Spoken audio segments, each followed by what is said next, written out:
أعوذ بالله من الشيطان الرجيم بسم الله الرحمن الرحیم۔ ایسے اسلامک وائس ٹی وی کے معزز سامعین و حضرات، آپ سبھی سننے اور دیکھنے والوں کو السلام علیکم ورحمۃ اللہ وبرکاتہ۔ معزز دوستو، آج کی ویڈیو میں ہم آپ کو سیدنا ابو البشر حضرت آدم علیہ السلام کے واقعات کے قرآنی مقامات کے بارے میں بتائیں گے۔ اس کے علاوہ ہم آپ کو بتائیں گے کہ جب اللہ تعالیٰ نے اپنا خلیفہ بنانا چاہا تو خلیفہ کے بارے میں فرشتوں سے کیسے مشورہ کیا، اس حوالے سے ہم آپ کو مکمل معلومات دیں گے۔ لہٰذا اس معلومات کو صحیح طریقے سے جاننے کے لیے ویڈیو کو آخر تک ضرور دیکھیے گا۔ تو آئیے چل کر موضوع کا باقاعدہ آغاز کرتے ہیں۔ وليس سواك يمنحني هدايا۔ حضرت سیدنا ابو البشر حضرت آدم علیہ السلام سب سے پہلے انسان اور تمام انسانوں کے باپ ہے، اسی لیے آپ کا لقب ابو البشر ہے۔ اللہ تعالیٰ نے خاص اپنے دستے قدرت سے آپ کا جسم مبارک بنایا اور ان میں اپنی طرف سے ایک خاص روح پھونک کر پسندیدہ صورت پر پیدا فرمایا۔ انہیں کائنات کی تمام اشیاء کے ناموں، ان کی صفات اور ان کی حکمتوں کا علم عطا فرمایا۔ فرشتوں نے ان کی علمی فضیلت کا اقرار کر کے انہیں سجدہ کیا، جبکہ ابلیس سجدے سے انکار کر کے مردود ہوا۔ حضرت آدم علیہ السلام کثیر فضائل سے مشرف ہیں اور قرآن و حدیث میں آپ کا کثرت سے تذکرہ موجود ہے، جس کی روشنی میں ہم نے آپ علیہ السلام کی سیرت و احوال کو 13 حصوں میں تقسیم کر کے بیان کیا ہے، اور پہلا حصہ آپ کی پیش خدمت ہے۔ اللہ تعالی ہمیں حضرت آدم علیہ السلام کی سیرت سے علم و عمل کی برکتیں حاصل کرنے کی توفیق عطا فرمائے، آمین۔ حضرت آدم علیہ السلام کا اجمالی تذکرہ قرآن کریم میں متعدد مقامات پر موجود ہے اور تفصیلی ذکر درج ذیل 7 صورتوں میں کیا گیا ہے۔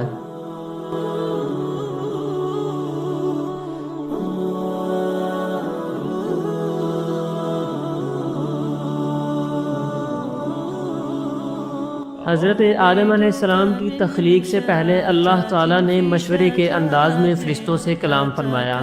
چنانچہ ارشاد باری تعالیٰ ہے وَإِذْ قَالَ رَبُّكَ لِلْمَلَائِكَةِ إِنِّي جَاعِلٌ فِي الْأَرْضِ خَلِيفَةً، اور یاد کرو جب تمہارے رب نے فرشتوں سے فرمایا میں زمین میں اپنا نائب بنانے والا ہوں۔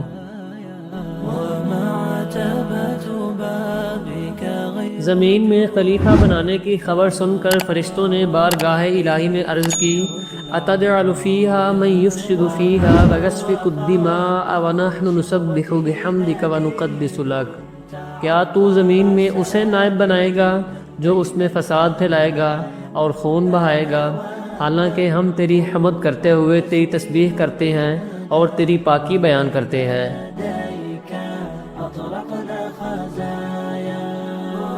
فرشتوں کی عرض کے جواب میں اللہ تعالیٰ نے ارشاد فرمایا قال انی اعلم ما لا تعلمون، بے شک میں وہ جانتا ہوں جو تم نہیں جانتے، کیونکہ خلیفہ بنانے میں اللہ کی حکمتیں تم پر ظاہر نہیں۔ ان میں نبی اور رسول بھیجے جائیں گے، اس کے علاوہ ان میں شہداء، صدیقین، صالحین، عابدین، علماء، عاملین اور اولیاء کاملین بھی ہوں گے۔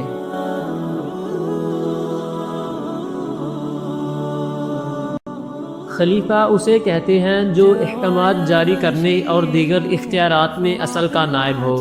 اگرچہ دیگر انبیاء کرام بھی اللہ تعالیٰ کے خلیفہ ہیں، جیسے حضرت داؤد علیہ السلام سے ارشاد فرمایا یا داؤد انا جعلناک خلیفۃ فی الارض، اے داؤد بے شک ہم نے تجھے زمین میں اپنا نائب کیا۔ لیکن یہاں سورہ بقرہ کی آیت نمبر 30 میں خلیفہ سے حضرت آدم علیہ السلام مراد ہے، اور یہ بھی ہو سکتا ہے کہ یہاں حضرت آدم علیہ السلام اور ان کی اولاد دونوں مراد ہوں۔ یہاں مزید ایک بات یاد رہے کہ اگرچہ ظاہری طور پر سب سے پہلے خلیفہ حضرت آدم علیہ السلام ہیں، لیکن حقیقت یہ ہے کہ سب سے پہلے خلیفہ ہمارے آقا و مولا حضرت محمد مصطفیٰ صلی اللہ علیہ وآلہ وسلم ہی ہیں۔ جیسا کہ حضرت ابو ہریرہ رضی اللہ تعالیٰ عنہ فرماتے ہیں کہ صحابہ کرام نے عرض کی یا رسول اللہ صلی اللہ علیہ وآلہ وسلم، آپ کے لیے نبوت کب ثابت ہوئی؟ ارشاد فرمایا میں اس وقت بھی نبی تھا جبکہ حضرت آدم علیہ السلام روح اور جسم کے درمیان تھے۔ وقد توزعت علامہ احمد ساوی رحمۃ اللہ تعالی علیہ فرماتے ہیں حضرت آدم علیہ السلام کو خلیفہ بنانے کی وجہ یہ نہیں کہ اللہ تعالیٰ کو اس کی حاجت ہے، بلکہ خلیفہ بنانے کی حکمت بندوں پر رحمت فرمانا ہے، کیونکہ عام بندوں میں یہ طاقت نہیں ہے کہ وہ کسی واسطے کے بغیر اللہ تعالیٰ سے احکام حاصل کر سکے، بلکہ عام آدمی تو فرشتے کے واسطے سے بھی حاصل نہیں کر سکتا۔ اس لیے اللہ تعالیٰ نے اپنے اور انسانوں کے درمیان ایک خلیفہ بنایا جس کا نام نبی اور رسول رکھا، اور اسے ایسی صلاحیت عطا فرمائی کہ وہ فرشتوں کے واسطے یا براہ راست اللہ تعالیٰ سے احکام حاصل کر کے انسانوں تک پہنچا سکے۔ لہٰذا انسانوں میں سے ہی رسولوں اور نبیوں کو خلیفہ بنا کر بھیجنا اللہ تعالیٰ کی خاص رحمت، لطف اور احسان ہے۔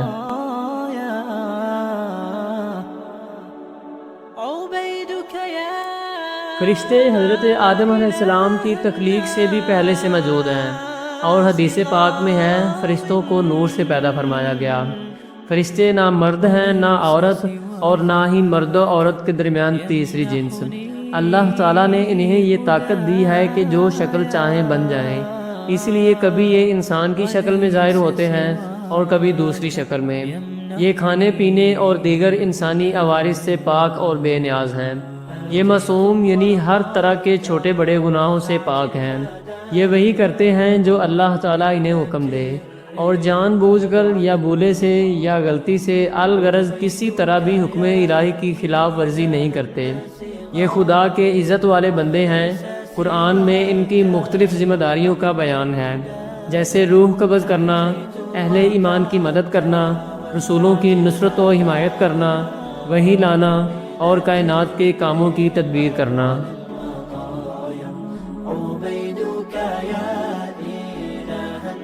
علم الہی کامل، ذاتی، محیط، لامتناہی، ازلی اور ابدی ہے۔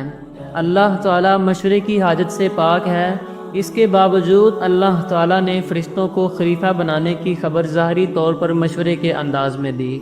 اس میں حکمت یہ ہے کہ فرشتے تخلیق آدم کی حکمت دریافت کریں اور ان پر خلیفہ کی عظمت و شان ظاہر ہو کہ پیدائش سے پہلے ہی جسے خلیفہ کا لقب عطا کر دیا گیا اور آسمان والوں کو ان کی پیدائش کی بشارت دی گئی ہے، تو یقیناً وہ کوئی عظیم ہستی ہے۔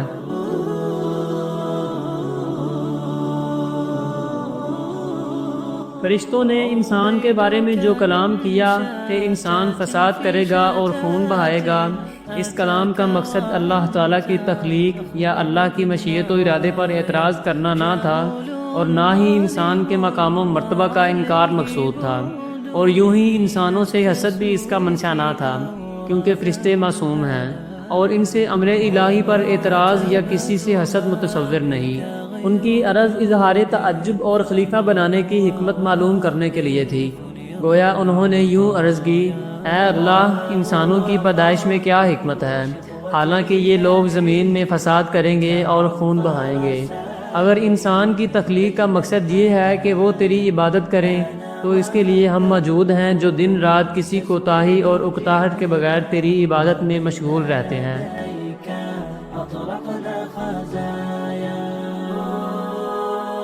فرشتوں نے انسانوں کی طرف فساد پھیلانے اور خون ریزی کی نسبت اس لیے کی تھی کہ انہیں معلوم تھا کہ اولاد آدم میں سے کچھ لوگ فساد اور خون ریزی کریں گے، اور یہ علم فرشتوں کو یا تو صراحت کے ساتھ اللہ تعالیٰ کی طرف سے دیا گیا تھا، یا انہوں نے لوح محفوظ سے پڑھا تھا، یا انہوں نے ان جنات پر قیاس کیا تھا جو پہلے زمین پر آباد تھے اور وہاں فساد کرتے تھے۔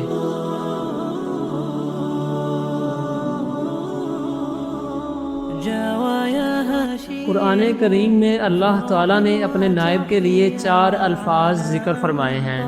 نمبر 1 خلیفہ، نمبر 2 آدم، نمبر 3 بشر، اور نمبر 4 پر ہے انسان۔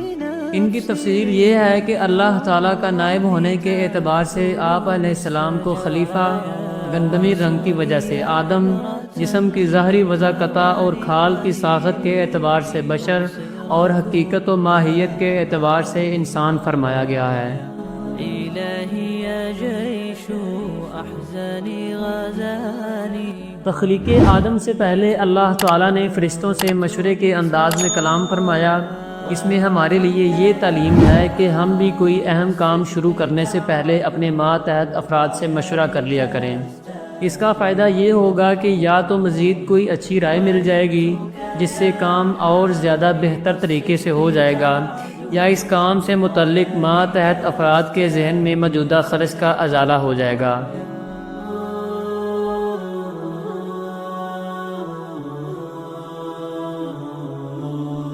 جی تو معزز دوستو، یہ تھی ہماری آج کی ویڈیو آپ کو کیسی لگی کمنٹ کر کے ہم سے شیئر ضرور کیجئے گا، اور ہماری حوصلہ افزائی کے لیے ویڈیو کو لائک کریں اور صدقہ جاریہ کی نیت سے ویڈیو کو اپنے دوستوں سے بھی شیئر کریں. انشاءاللہ آپ سے ملتے ہیں اگلی ویڈیو میں. تب تک کے لیے اپنا اور اپنے پیاروں کا ڈھیر سارا خیال رکھیے گا. اللہ نگہبان.